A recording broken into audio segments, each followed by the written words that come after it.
Millions of dollars in federal contracts, saying his role with DOGE creates a conflict of interest and a risk of violating the law. Let's talk more about this right now. Joining me is Eric Kolb, former CIA hacker and cybersecurity expert. Good morning to you, Eric. My first question, do they have a point? Yes, they do. The concern is everyone's talking about read-only access, but that's the problem. If Elon Musk and DOGE can read all of this information, social security numbers, contracts, health information, so can the Chinese and so can the Russians. Very interesting. So what are some of the greatest dangers that we could face as a result of Elon's rapid cost-cutting measures and the access to the Treasury Department? Because you mentioned it's just read-only, but what other ripple effects in terms of some of the concerns might this cause? For the last 15 and 20 years, all of these different departments, from Treasury to Department of Defense to Energy, have put all these security measures in place to control and protect our data.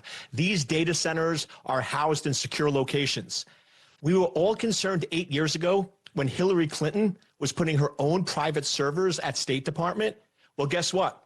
Elon Musk is putting his own servers at Treasury to copy all of this data. And the question is, who's protecting it, who's securing it, and who's locking it down?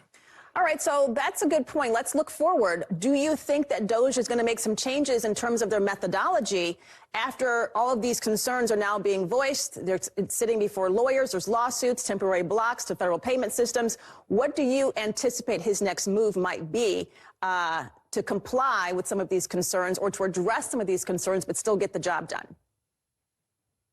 What I hope his next move will be is to recognize that efficiency doesn't mean rush. Efficiency doesn't mean bypass security. Efficiency doesn't mean throw out all the protocols that are in place. I hope he slows down, takes 30 days, and follows the proper procedures. My concern is he's not going to do that. And the problem with electronic data is once Elon has access to it, so does every other country that's targeting us and our enemies. So with people hearing you say that, is there anything that people can do if they're concerned about their privacy and the protection of data, not just in this instance, but in general as well?